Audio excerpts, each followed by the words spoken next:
नमस्कार, मैं डॉक्टर श्रद्धा वशिष्ठ आपका सबकी शिक्षा में बेहद स्वागत करती हूँ। केंद्रीय विद्यालय संगठन के द्वारा 8 अप्रैल से जारी कर दिए जाएंगे कक्षा दूसरी और उससे ऊपर की कक्षाओं के ऑफलाइन फॉर्म और 16 अप्रैल इन ऑफलाइन फॉर्म को भरकर जमा करवाने की आखिरी तारीख होगी। कक्षा 11वीं के ऑफलाइन फॉर्म कक्षा 10वीं के रिजल्ट के बाद निकलेंगे। यदि आप अपने बच्चे का दाखिला दूसरी, तीसरी, चौथी, 5वीं, 6ठी, 7वीं, 8वीं, 9वीं, 10वीं और 12वीं में करवाना चाहते हैं तो यह आपके लिए सुनहरा मौका है। आपको पता करना होगा कि आपके घर के पास के केंद्रीय विद्यालय में उस कक्षा में सीट खाली है कि नहीं, कि जिसमें आप अपने बच्चे का दाखिला करवाना चाहते हैं। हर केंद्रीय विद्यालय अपनी वेबसाइट पर इस संबंध में जानकारी देगा। जिस भी केंद्रीय विद्यालय में सीट खाली होगी वह अपनी वेबसाइट के माध्यम से बताएगा कि हमारे केंद्रीय विद्यालय में इस कक्षा में सीट खाली है, आपको यह फॉर्म भरना है। वह ऑफलाइन फॉर्म का लिंक भी देगा और आपको यह फॉर्म इस प्रकार से जमा करवाना है, यह जरूरी कागजात आपको साथ लगाने होंगे। यह सारी जानकारी स्कूल अपनी वेबसाइट पर देगा। लेकिन यदि किसी केंद्रीय विद्यालय में कोई भी सीट खाली नहीं है तो वह अपनी वेबसाइट पर इस बात की जानकारी देंगे कि हमारे यहाँ पर कोई भी सीट खाली नहीं है, इसीलिए हमारे केंद्रीय विद्यालय के चक्कर नहीं लगाइए। तो आज की वीडियो में मैं आपको बताने जा रही हूं कि किस प्रकार आप अपने घर के पास के केंद्रीय विद्यालय की वेबसाइट चेक कर सकते हैं और पता लगा सकते हैं कि वहां पर सीट खाली है कि नहीं। इसके लिए आपको खोलनी होगी केंद्रीय विद्यालय संगठन की ऑफिशियल वेबसाइट, जो कि है kvsangathan.nic.in। और इस वेबसाइट के माध्यम से ही मैं आपके लिए सारी जानकारी लेकर आती हूँ और आप सभी से मैं यह अपील भी करूंगी कि इस वेबसाइट को समय समय पर विजिट करा करें। तो इसके दाहिने हाथ पर होंगी 3 हॉरिजॉन्टल लाइंस, यानी कि जिन्हें हम बच्चों को पढ़ाते समय हम इन्हें कहते हैं स्लीपिंग लाइंस। तो 3 स्लीपिंग लाइंस है, आप उन्हें करेंगे क्लिक। इस प्रकार से आपके सामने आ जाएगा। पहला छोड़िए, दूसरा अबाउट केवीएस को क्लिक करेंगे। अबाउट केवीएस पे क्लिक करने के बाद इस प्रकार से आ जाएगा। पहला छोड़िए, दूसरा छोड़िए, तीसरा छोड़िए, चौथा छोड़िए, 5वां डायरेक्टरीज पे क्लिक करेंगे। डायरेक्टरीज पे क्लिक करने के बाद पहला रीजन GITs, इस पे क्लिक करेंगे। अब पूरे देश के जितने भी केंद्रीय विद्यालय के रीजनल ऑफिसेज हैं उनके इस प्रकार से उनका रीजनल ऑफिस की वेबसाइट आ जाएगी। मैं आपको दिल्ली के रीजनल ऑफिस की वेबसाइट पर क्लिक कर बताऊंगी। आप दिल्ली की रीजनल ऑफिस की वेबसाइट पर क्लिक करेंगे तो इस प्रकार से खुला आ जाएगा। दिल्ली के सारे केंद्रीय विद्यालय आपके सामने आ जाएंगे। तो जिस भी रीजन के तहत आपका केंद्रीय विद्यालय आता है जिसमें आप अपने बच्चे का फॉर्म भरना चाहते हैं, आप उस रीजन का नाम लिखकर उसे आगे क्लिक कर दीजिए। देखिए, ये मैंने दिल्ली का उदाहरण देकर आपको बताया है। अब चाहे तो आप यहाँ से भी क्लिक कर सकते हैं। उदाहरण के तौर पर अगर मैंने जनकपुरी का उदाहरण देना है, 18वें नंबर पर जनकपुरी, यहाँ से भी क्लिक कर सकते हैं। या फिर एक और तरीका भी है। एक और तरीका यह है कि आप गूगल ओपन करें। आपने गूगल ओपन करा, उसके बाद आप लिख दीजिए केवी जनकपुरी। ये देखिए, केवी जनकपुरी लिख दीजिए। केवी जनकपुरी लिखते ही इस प्रकार से केवी जनकपुरी की वेबसाइट आपके सामने आ जाएगी। आप खोलेंगे, यहाँ पे अनाउंसमेंट सेक्शन इस प्रकार आ जाएगा। देखिए, पहला Kendriya Vidyalaya Janakpuri both shifts no vacancy. ये केवी जनकपुरी यानी केंद्रीय विद्यालय जनकपुरी ने यह नोटिफिकेशन अपनी वेबसाइट पर लगाया है। केंद्रीय विद्यालय संगठन प्रवेश दिशा निर्देशों के 2022-23 के अनुसार केंद्रीय विद्यालय जनकपुरी के कक्षा 1 के अतिरिक्त किसी अन्य कक्षा में दाखिला हेतु कोई स्थान नहीं है। मतलब कि वहाँ पर कक्षा दूसरी और से ऊपर की कक्षाओं में कोई भी सीट खाली नहीं है। अब केवी जनकपुरी के बाद चलिए हम एक और केवी ट्राई करते हैं।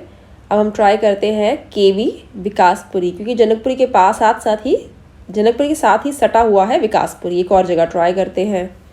अब हमने केवी विकासपुरी ट्राई करा। इस प्रकार से आप किसी भी केंद्रीय विद्यालय की वेबसाइट तक पहुंच सकते हैं, या फिर तो आप केंद्रीय विद्यालय संगठन के माध्यम से पहुंच सकते हैं जैसे मैंने आपको बताया था, या फिर इस प्रकार से गूगल पर लिखकर। देखिए, केवी विकासपुरी और केवी विकासपुरी आप ओपन करेंगे।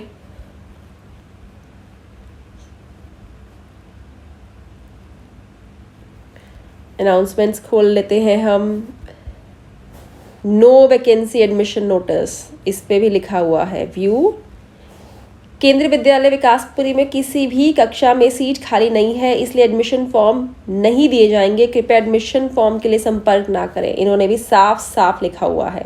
तो इस प्रकार से जिस भी विद्यालय में कोई भी सीट खाली नहीं है वह नोटिस लगा देंगे। अब हम एक और ट्राई करते हैं, और इनके केवी एक और दिल्ली में जगह है, जैसे कि दिल्ली कैंट कर लेते हैं, दिल्ली कैंट, और यहाँ पे दिल्ली कैंट 4 कर देते हैं। चलिए,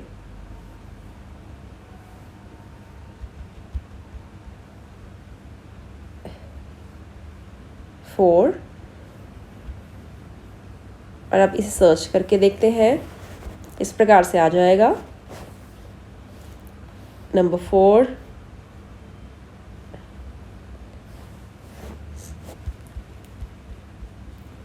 इसमें अनाउंसमेंट में सब चीज़ें अनाउंसमेंट में मिलेगी। अनाउंसमेंट में देखिए, admission notice for class 2 to class 9, यहाँ पे डिटेल्स कुछ दी है। देखिए क्या है,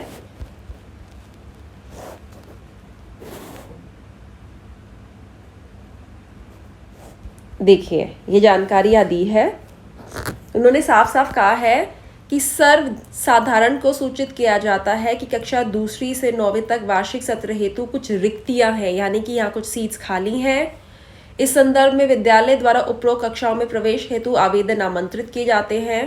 इन्होंने कहा गया है कि यहाँ पर सीट्स खाली हैं और यहाँ पर आप फॉर्म भर सकते हैं, और फॉर्म कब डाउनलोड करिए, देखिए रजिस्ट्रेशन फॉर्म डाउनलोड करें। इन्हें रजिस्ट्रेशन फॉर्म का लिंक भी दिया होगा। फॉर्म को भरकर ज़रूरी कागजात की सेल्फ अटेस्टेड कॉपी आप 8 अप्रैल से 16 अप्रैल के बीच में, समय भी दिया हुआ है, सुबह 8 बजे से 2 बजे तक केवल विद्यालय जमा कराएं। आपको याद होगा मैंने आपको कहा था कि फॉर्म को भरने के 2 तरीके हैं। पहला, विद्यालय जाकर फॉर्म को दे देना, या फिर विद्यालय वाले यह भी कह सकते हैं कि हमारे ईमेल आईडी पर फॉर्म को स्कैन करके भेज दीजिए, लेकिन ये कह रहे हैं हमारे विद्यालय में आकर भेज दीजिए। और आवेदन के साथ जो चीज़ें लगनी है उन्होंने वह भी लिखी हुई हैं। चाइल्ड फोटोग्राफ, ठीक है। दूसरा, मार्कशीट ऑफ प्रीवियस क्लास, पिछली कक्षा की report card, date of birth certificate, बच्चे का date of birth certificate, Aadhaar card of child, बच्चे का Aadhaar card, current residential address proof, जहां आप फिलहाल रहते हैं, कास्ट सर्टिफिकेट इफ एप्लीकेबल, अगर आप किसी अनुसूचित जाति, अनुसूचित जनजाति या अन्य पिछड़ा वर्ग से हैं, अगर आपके पास है तो, service certificate and transfer details of parents in prescribe format given the registration form, अगर आप सर्विस कैटेगरी से है तो सर्विस सर्टिफिकेट लगा दीजिए, और ट्रांसफ़र डिटेल्स, अगर आपके अभिभावकों का स्थानांतरण बहुत हुआ है तो वह फॉर्म में जानकारी दे दीजिए। और सिंगल गर्ल चाइल्ड एफिडेविट अगर है तो सिंगल गर्ल चाइल्ड, और डिफरेंटली डिसेबल्ड बच्चा है तो जो भी आप जिस भी कैटेगरी के तहत है वह आप भरते चले जाएं। अब साथ ही एक और चीज़ दिखाती है आपको, क्या लिखा है, इनका रजिस्ट्रेशन फॉर्म कैसा है।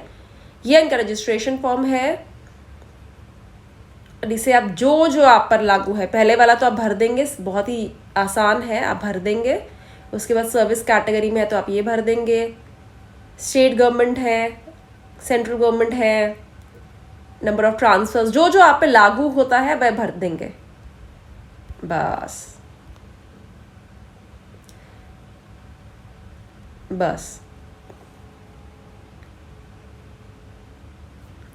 तो बहुत ही आसानी से आप देश के किसी भी केंद्रीय विद्यालय पहुंच सकते हैं। फिर से बताना चाहूँगी, पहला तरीका होगा केंद्रीय विद्यालय पहुंचने का, केंद्रीय विद्यालय संगठन की वेबसाइट के माध्यम से, रीजनल ऑफिस के माध्यम से आप पहुंचती है। दूसरा है गूगल में सीधा केवी डाल के उस जगह का नाम लिख दीजिए, उसके बाद भी आपके सामने स्कूल की वेबसाइट आ जाएगी। अनाउंसमेंट सेक्शन में जाएंगे, अनाउंसमेंट सेक्शन में आपको जानकारी मिल जाएगी। और आप सभी को कहना चाहूँगी, 2 तरीके से फॉर्म सबमिट होगा। पहला होगा कि आप स्कूल में जाकर फॉर्म को जमा करवा रहे हैं, दूसरा तरीका होगा स्कूल आपको अपने पास नहीं बुलाएगा फॉर्म जमा करवाने के लिए, हो सकता है वह आपको यह भी कहे कि फॉर्म को स्कैन करके हमारे ईमेल आईडी पर भेज दीजिए। तो उम्मीद करती हूँ ये सारी जानकारी मैंने दी है आपको समझ आ गई होगी, और आप अपने बच्चों के लिए केंद्रीय विद्यालय में दाखिले के लिए अब फॉर्म भर पाएंगे। अब मुझे डॉक्टर श्रद्धा वशिष्ठ को इजाज़त दीजिए। नमस्कार।